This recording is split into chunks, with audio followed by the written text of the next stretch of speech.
नमस्कार, तरुणा पब्लिकेशंस में आप सभी का स्वागत है। आज हम पढ़ने वाले हैं मैथ्स के टॉप 10 कैप्सूल्स।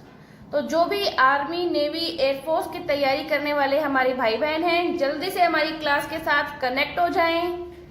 आज बहुत ही बारिश हो रही है, सुबह से मौसम बहुत खराब है, फिर भी हम आपके लिए ये लाइव क्लास स्टार्ट कर रहे हैं। तो हमारी भी मेहनत को देखिए आप, कितना हम आप लोगों के लिए सोच रहे हैं। तो थोड़ा सा आप भी हम लोगों के लिए सोचें और हमारी जो क्लासेस हैं अगर आपको पसंद आती है तो उनको लाइक कर दें और अपने दोस्तों के साथ शेयर कर दें।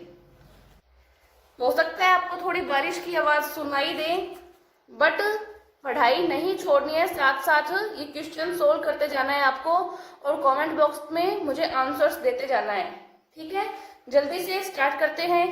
क्वेश्चन नंबर 1 देखिए, इसमें हल करना है अपने को।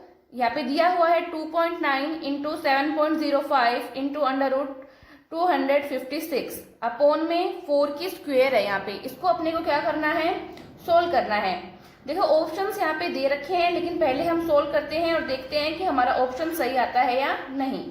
ठीक है, चलिए स्टार्ट करते हैं। देखो ये 2.9 7.0 इसको ऐसे का ऐसे रखेंगे और ये जो रूट में 256 है, 256 है, इसको सोल्व करते हैं। देखो इसको ऐसे लिख सकते हो आप 16 गुना 16 रूट में। जब भी दो दो के जोड़े बने तो वो रूट से संख्या बाहर आ जाती है और यहाँ क्या बचेगा, सिर्फ 16 बचेगा। वापस इस डिजिट को लिखो पूरा 2.9 इंटू 7.05, यहाँ पे क्या आ गया इसकी जगह 16 और 4 की स्क्वायर आपको पता है क्या होती है, 16 होती है। 16 से 16 यहाँ पे कट जाएगा। इन दोनों को यहाँ पे हम क्या कर लेंगे, गुणा कर लेंगे। इन दोनों को गुणा करेंगे तो कितना आ रहा है आपका 20.445, ये संख्या आ जाएगी। ठीक है, ऑप्शंस में चेक कीजिए, बिल्कुल ऑप्शन नंबर बी सही है। आपका आंसर मिल गया है। नेक्स्ट क्वेश्चन देखते हैं जल्दी से। दो संख्याओं का लघुत्तम समापवर्तक यानी कि एलसीएम 1134 है और महत्तम समापवर्तक यानी कि एचसीएफ 18 है। यदि उनमें से एक संख्या 162 हो तो दूसरी संख्या ज्ञात कीजिए। देखो ये सारे क्वेश्चन, इस टाइप के जो क्वेश्चन है वो अपनी आर्मी जीडी की जो बुक है तरुणा पब्लिकेशंस की, उसमें आपको मिल जाएंगे। ये क्वेश्चन भी उसके अंदर है। तो देखो आपको उसमें मैंने एक सूत्र बताया था, बहुत ही आसान सा। क्या बताया था मैंने कि जो प्रथम संख्या है और जो द्वितीय संख्या, उनका क्या करना है, आपको गुणा करना है। प्रथम संख्या का और द्वितीय संख्या का गुणा करना है और वो गुणा किसके बराबर आना चाहिए, जो एलसीएम और एचसीएफ आपको दिया है उसके गुणा के बराबर आना चाहिए। तो एलसीएम गुणा एचसीएफ। ठीक है, पहली संख्या आपको दे रखी है यहाँ पे कितनी है, 162, तो 162 लिखिए यहाँ पे। गुणा का यहाँ पे गुणा रखिए। द्वितीय संख्या कितनी है, नहीं दी हुई, ज्ञात करनी, तो इसको x मान लीजिए, बराबर एलसीएम आपको दिया है यहाँ पे 1134, एचसीएफ आपको दिया है यहाँ पे 18, लिख लीजिए दोनों। ठीक है, ये x यहाँ पे रखिए, ये 162 यहाँ पे गुणा में है, इधर जाके किस में हो जाएगा, भाग में हो जाएगा। ठीक है, अब इसको काट लीजिए। देखो 162 एकम 162 और इसको काटेंगे इससे तो 7 आ जाएंगे। अब 18 को 7 से गुणा कर लेंगे आप, तो 18 7 कितना होता है, 126।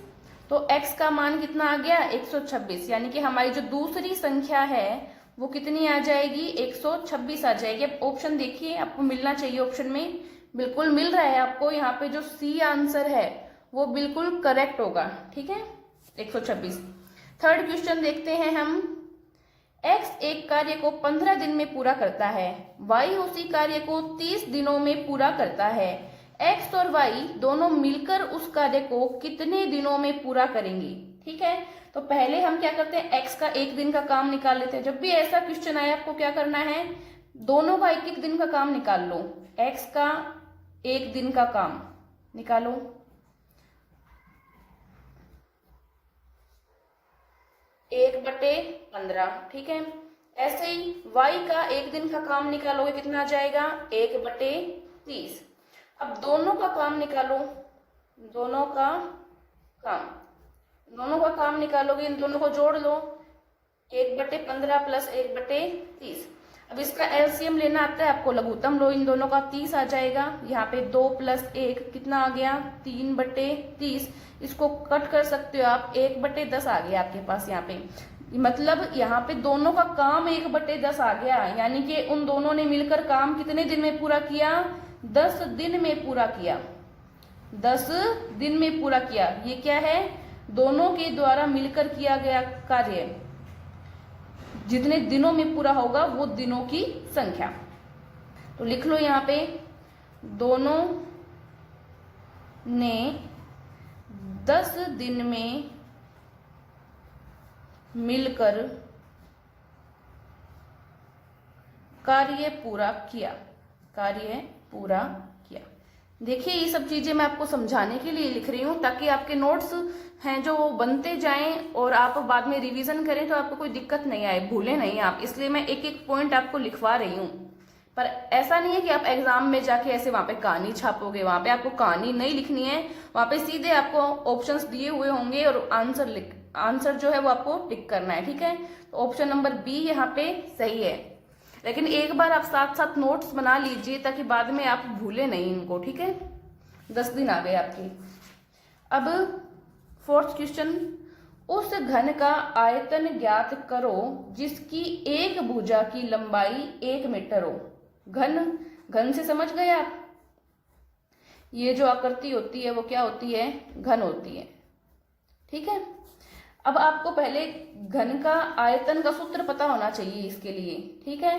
तो घन का आयतन, पहले घन का आयतन निकाल लो। घन का आयतन क्या होता है, भुजा की क्यूब। भुजा कितनी दी हुई है, 1, तो 1 की क्यूब करेंगे तो कितना आएगा, 1 ही आएगा। और जो आयतन होता है वो घन मीटर घन सेंटीमीटर में होता है। यहाँ पे मीटर दिया हुआ है आपको, तो ये क्या हो जाएगा, घन मीटर में हो जाएगा। घन मीटर का अर्थ क्या है, 1 मीटर क्यूब। घन की जगह यहाँ पे क्या लगा सकते हो आप, ये क्यूब भी लगा सकते हो। तो ये छोटी छोटी बेसिक चीजें हैं, ये आपको पता होनी चाहिए। अब आंसर तो यहाँ पे आ गया है, पर इससे आपको खुश नहीं होना, क्योंकि मैंने ये सवाल इस तरह से बनाया है ताकि आपको संबंध पता चले मीटर सेंटीमीटर के बीच में, किलोमीटर के बीच में, इन सब के बीच में आपको संबंध पता चले, इसलिए मैं ये सवाल आपको करवा रही हूँ, ठीक है। तो देखो यहाँ पे 1 मीटर क्यूब ये तो आपका आ चुका है। अब आपको ये भी पता होना चाहिए कि जो 1 मीटर है, 1 मीटर में सेंटीमीटर कितने होते हैं, जल्दी से कमेंट करो। हाँ, 100 सेंटीमीटर होते हैं। 1 मीटर में सेंटीमीटर कितने होते हैं, 100 सेंटीमीटर होते हैं। देखो यहाँ पे 2 जीरो है ना, इस 2 जीरो को आप क्या लिख सकते हो, 10 की घात 2, और आगे क्या है, सेंटीमीटर, ठीक है। ये तो बात कर ली हमने 1 मीटर की, पर हमारे पास क्या है, यहाँ पे 1 मीटर क्यूब है। क्या है हमारे पास यहाँ पे, 1 मीटर क्यूब है। तो 1 मीटर क्यूब है तो हम इसकी भी क्या कर लेते हैं, क्यूब कर लेते हैं। तो 10 की पावर 2 तो हमारे पास यहाँ पे थी, अब इसकी हमने क्या कर ली, क्यूब कर ली। और सेंटीमीटर की भी क्या हो जाएगी, क्यूब हो जाएगी। ये कितना हो गया, 3 दूनी 6 और सेंटीमीटर क्यूब, ठीक है। तो एक आंसर हमारे पास आ गया ये। देखो जो घातांक वाली जो प्रश्नावली है अपनी बुक में, आर्मी जीडी वाली बुक में, उसमें मैंने साफ साफ ये सूत्र बताया है कि जब भी कोई यहाँ पे संख्या हो और उनकी घातें हो तो ये आपस में क्या हो जाती है, गुणा हो जाती हैं। तब ये क्या हो गया, 10 की घात 6 हो गया, ठीक है। तो एक आंसर ये आ गया, एक आंसर ये आ गया। अब किलोमीटर से भी संबंध ज्ञात कर लेते हैं, ठीक है। तो अब 1 मीटर में आप बताओ कितने किलोमीटर होते हैं, यहाँ लिख देती हूं मैं, साथ साथ उतारते जाना अगर किसी को नहीं पता हो। 1 किलोमीटर में मीटर कितने होते हैं, 1000 मीटर होते हैं। क्या होते हैं, 1000 मीटर होते हैं। इसका क्या मतलब हुआ, इसका ये मतलब हुआ कि 1 मीटर में किलोमीटर कितने होंगे, 1/1000। 1/1000 ये कितने हो गए, किलोमीटर। समझ गए ना ये चीज, छोटी छोटी चीजें हैं, बेसिक चीजें हैं, 8वीं 9वीं क्लास में आती है आपके, तो ये आपको समझनी चाहिए। आपको पता है 1 किलोमीटर में 1000 मीटर होते हैं, तो 1 मीटर में किलोमीटर कितने होंगे, 1/1000।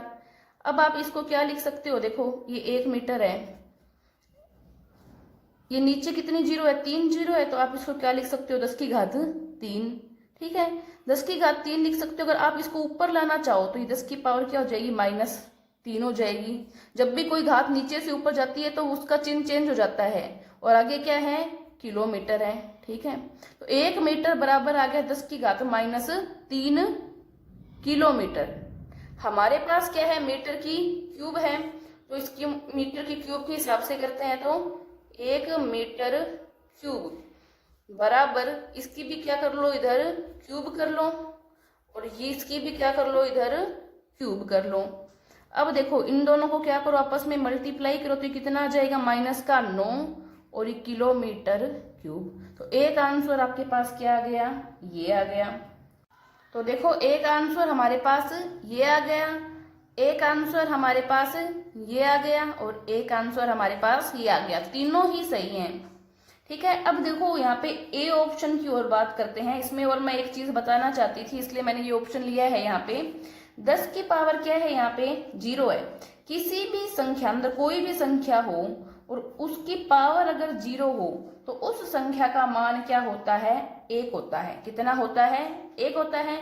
ठीक है, तो यहाँ पे क्या है, 10 की पावर 0 क्यूबिक मीटर, 10 की power 0 cubic metre. Cubic metre का मतलब क्या होता है, मीटर की क्यूब। ठीक है, 10 की पावर 0 का मतलब क्या हो गया, 1 हो गया, और मीटर क्यूब। ये और ये सेम है या नहीं बताइए, दोनों सेम है, मतलब एक ही बात है। तो ऑप्शन ए भी सही है। 10 की पावर 6 क्यूबिक सेंटीमीटर, देखिए 10 की पावर 6 क्यूबिक सेंटीमीटर, ये भी सही है। 10 की पावर -9 क्यूबिक किलोमीटर, 10 की पावर -9 क्यूबिक किलोमीटर, ये भी सही है।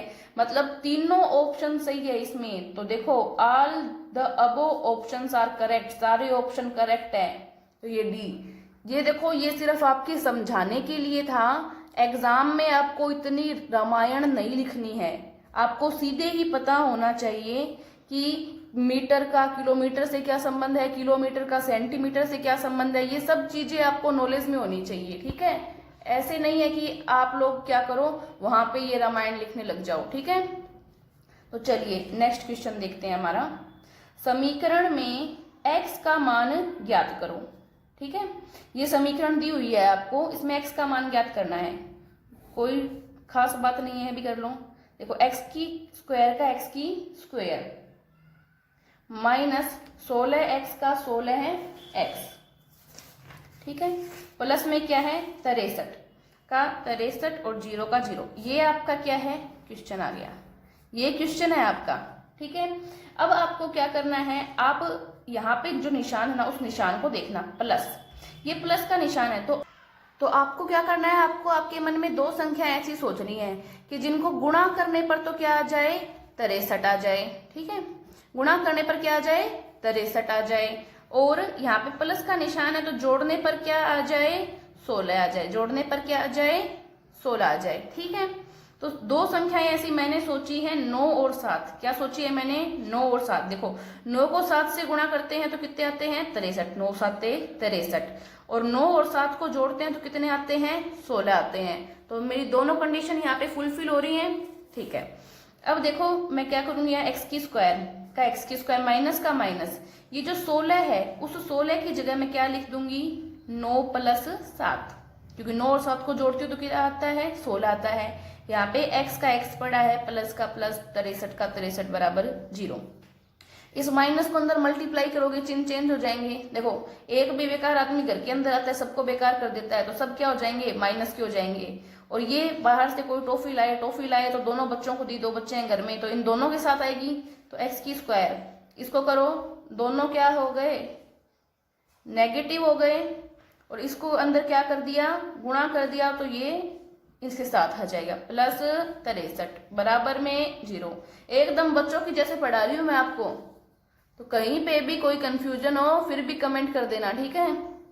अब देखो इन दोनों के क्या बना लो, जोड़े बना लो। यहाँ पे x कॉमन आ जाएगा, यहाँ पर क्या बचेगा, x बचेगा, माइनस यहाँ पे क्या बचेगा, 9 बचेगा। ठीक है, यहाँ क्या है माइनस, यहाँ क्या है प्लस, यहाँ पे क्या कर लो, माइनस कॉमन ले लो और क्या ले लो, 7 कॉमन ले लो। यहाँ क्या बचा, x बचा। ये देखो आपने क्या किया, माइनस कॉमन ले लिया ना, देखो ये यहाँ पे, तो ये यहाँ पे क्या बच जाएगा, माइनस का बच जाएगा और यहाँ क्या आ जाएगा, 9 आ जाएगा। ठीक है, तो ये यहाँ पे क्या आ गया, 9 आ गया। बराबर में क्या चल रहा है, 0 चल ही रहा है। अब देखो x माइनस 9, x माइनस 9, ये दोनों ब्रैकेट हमेशा सेम आने चाहिए, तब तो आपने सही किया है, वरना आपका सवाल क्या है, गलत है। तो ये दोनों में से क्या ले लो, कॉमन ले लो। यहाँ पे क्या बचा, x बचा, यहाँ क्या बचा, माइनस का 7 बचा, बराबर में 0। ठीक है, अब देखो इसको यहाँ मैं सोल्व करके दिखा देती हूँ आपको। एक बार तो इसके बराबर 0 लो, एक बार इसके बराबर 0 लो। तो x माइनस 9 बराबर 0 और x माइनस 7 बराबर 0।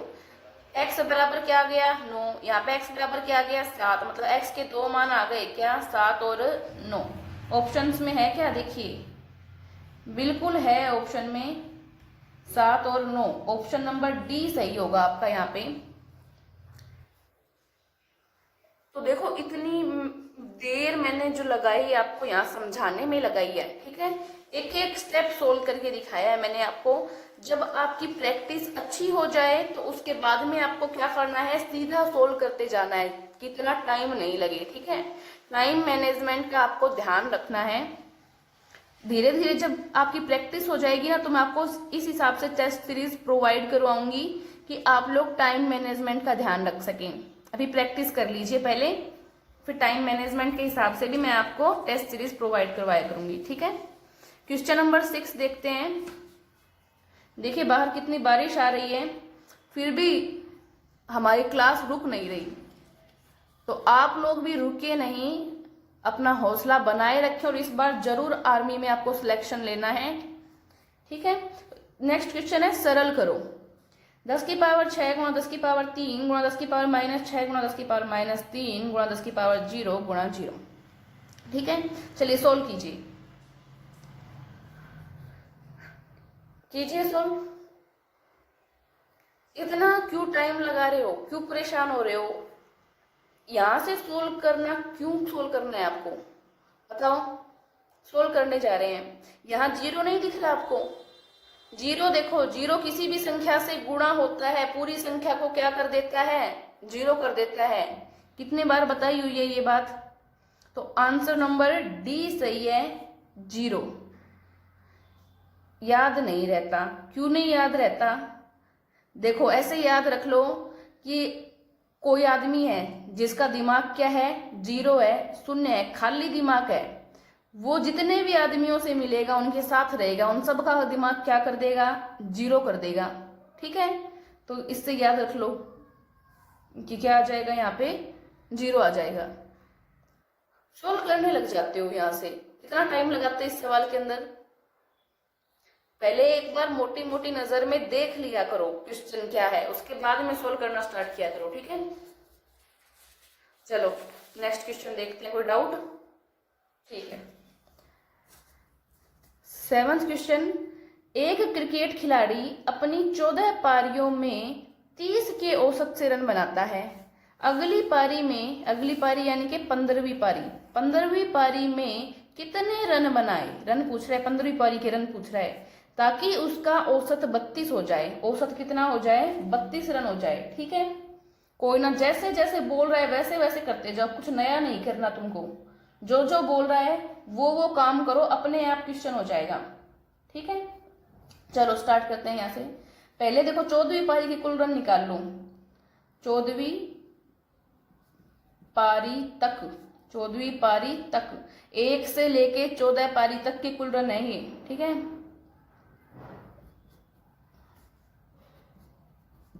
चलो 14 और गुणा में कितना, 30, क्योंकि औसत है 30, गुणा कर लो इसको, 420 रन। ठीक है, 420 रन। अब 15वीं पारी के कुल रन निकाल लो, 15वीं पारी तक के कुल रन। अब ये नहीं समझना है तुमको कि 15वीं पारी के कुल रन है, 1 से लेके 15 पारी तक के कुल रन है ये। ठीक है, 15 और औसत इसने खुद नहीं बताया है, हमें कुछ करना ही नहीं पड़ा। 32 कितना आ गया, इनको गुणा करेंगे, 480 रन। आपको क्या पूछा है, सिर्फ 15वीं पारी के रन पूछा है ना, तो केवल 15वीं पारी के रन निकालो, केवल 15वीं पारी के रन। 15वीं पारी तक कुल रन इतने थे 14वीं पारी तक कुल रन इतने थे, मतलब 480 में से 420 माइनस कर लोगे तो कितने आ जाएंगे तुम्हारे पास यहाँ पे 60 रन। कौन सी पारी के? 15वीं पारी के। ये सिर्फ 15वीं पारी के रन है, कुछ नहीं करना पड़ा, कुछ भी नहीं था सवाल में, ऐसे टेंशन लेते हो।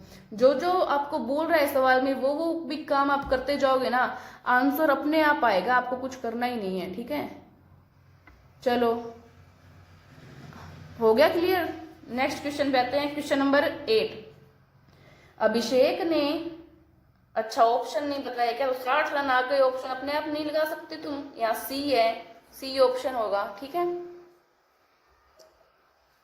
क्वेश्चन नंबर 8, कुछ तो खुद भी किया करो, आंसर ही निकाल दिए तो ये सी पे टिक नहीं कर सकते आप। चलो ठीक है। अभिषेक ने एक बैंक से 12% वार्षिक की दर से 20,000 रुपए उधार लिए, तो बताओ 1 साल बाद उसको कितनी राशि चुकानी पड़ेगी। दर तो है 12%, समय है 1 साल, मूलधन कितने रुपए उधार लिए हैं? 20,000, कितनी राशि चुकानी पड़ेगी। इसका क्या मतलब हुआ कि जो राशि ली है वो तो देनी, मतलब मूलधन तो देना ही है, और उस पे जो ब्याज लगा वो ब्याज भी देना है। ये दोनों चीजें देनी है, इन दोनों चीजों का योग क्या होता है? मिश्र धन होता है। मतलब आपको क्या ज्ञात करना है? मिश्र धन ज्ञात करना है। मूलधन दिया हुआ है, ब्याज आपके पास है नहीं, तो मतलब ब्याज निकाल लो और मूलधन में जोड़ दो, क्या आ जाएगा? मिश्र धन आ जाएगा। तो पहले साधारण ब्याज निकाल लो, सूत्र आपको पता ही है। साधारण ब्याज वाली क्लास नहीं देखी है तो नीचे डिस्क्रिप्शन में लिंक दिया हुआ है, वो क्लास देख लेना, सारे बेसिक्स क्लियर हो जाएंगे। मूलधन गुणा दर गुणा समय बटे 100, यही था सूत्र। मूलधन कितना है यहाँ पे दिया हुआ है? 20,000। दर कितनी दी है? 12। समय कितना दिया है? 1। सब कुछ अगले ने खुद नहीं दिया, तुमको कुछ नहीं करना पड़ा, फिर भी टेंशन लेनी, ठीक है। 2 जीरो काट लो, 12 दूनी 24, 2400 आ गए रुपए। ब्याज आ गया, मूलधन तुम्हारे पास है ही, मिश्र धन निकाल लो।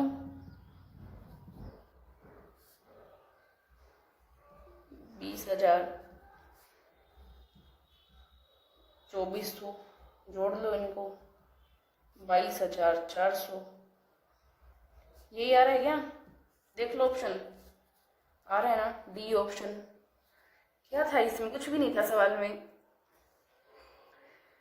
अब मैं वापस बता रही हूँ कि परीक्षा जब हो तो उसमें ये रामायण नहीं लिखनी है बार बार में। पता है ब्याज का सूत्र ये होता है, सीधा सूत्र लगाओ, उत्तर निकालो, मूलधन में जोड़ा, 22,400 आंसर आ गया, ठीक है।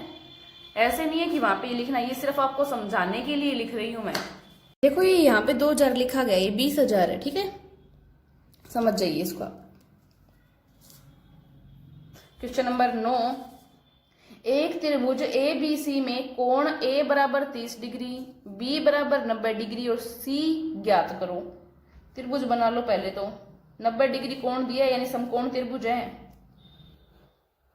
ABC, A का मान कितना दिया है? 30 डिग्री, ठीक है, दिख रहा है ना सभी को। B का मान कितना है? 90 डिग्री, और ये अपने को क्या करना है? निकालना है।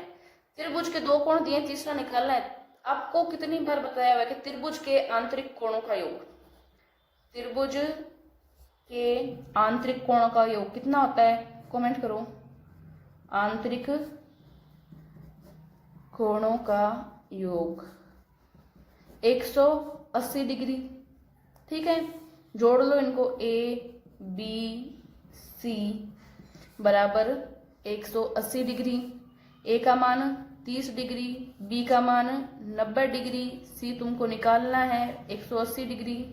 ये कितना हो गया? 120 C, और ये यहाँ पे 180 डिग्री, ये यहाँ प्लस में या माइनस में चल जाएगा, ये बताने वाली बातें थोड़ी है, बच्चों को भी पता है। तो C कितना आ गया यहाँ पे बताइए? 60 डिग्री। ऑप्शन में है क्या? बिल्कुल है, ये रहा ऑप्शन C सही है यहाँ पे,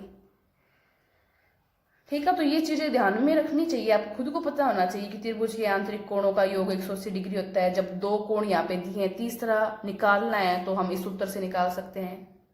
ठीक है, सूत्र भी नहीं है, ये बेसिक है, ये सूत्र भी नहीं है। ठीक है, नेक्स्ट क्वेश्चन देखो। अब साइन स्क्वायर ए प्लस कोस स्क्वायर ए बटे 2 का मान ज्ञात करना है। एकदम सरल सवाल है, सर्व समीकरण बताई हुई है आपको। सारे क्वेश्चंस जो हैं ये अपनी आर्मी जीडी वाली बुक में से आ रहे हैं। तो अभी तक अगर आर्मी जीडी वाली बुक परचेज नहीं की है ना, तो बुक परचेज कर लो। पूरा बेसिक और ट्रिक दोनों के साथ सारे क्वेश्चन करवाए हुए हैं, ऑनलाइन भी है और ऑफलाइन भी, कैसे भी परचेज कर सकते हो अपनी बुक। ठीक है, सर्व समीकरण आपको पता है, साइन स्क्वायर ए प्लस कोस स्क्वायर ए कितनी बताई थी मैंने, इसका मान कितना होता है, 1 होता है, बताया हुआ है पहले से। तो इसकी जगह क्या रख दो, 1 रख दो, और बटे में क्या है 2, ये 1/2 आंसर आ गया। है क्या ऑप्शन में, ये है सी। हो गए सारे सवाल। तो बिल्कुल टाइम नहीं लगता, अभी मैंने समझाया है तो भी बिल्कुल कम टाइम लगा है। तो आप तो खुद करना है आपको, तो और कम टाइम लगना चाहिए। जितना टाइम मैंने समझाया है ना, उसका 1/4 टाइम आपको ये सवाल निकालने में लगना चाहिए। तो प्रैक्टिस करते रहो, प्रैक्टिस से ये होगा। ठीक है, तो ऐसे ही और क्लासेस जो हैं वो हमारी आती रहेंगी। तब तक के लिए बने रहें तरुणा पब्लिकेशंस के साथ में। और चैनल को सब्सक्राइब नहीं किया है तो कितनी बार बोलूं, जल्दी से चैनल को सब्सक्राइब कर लीजिए। बहुत मेहनत कर रहे हैं हम आप लोगों के लिए। देखिए आज बारिश में भी आपकी क्लास लगाई है हमने, तो आप भी थोड़ा समझिए, चैनल को थोड़ा सपोर्ट कीजिए ताकि हम और मेहनत करें और हमारा मनोबल बढ़े। तो तैयारी करते रहें और इस साल सिलेक्शन जरूर लेना है, प्रैक्टिस करते रहें। ठीक है, धन्यवाद।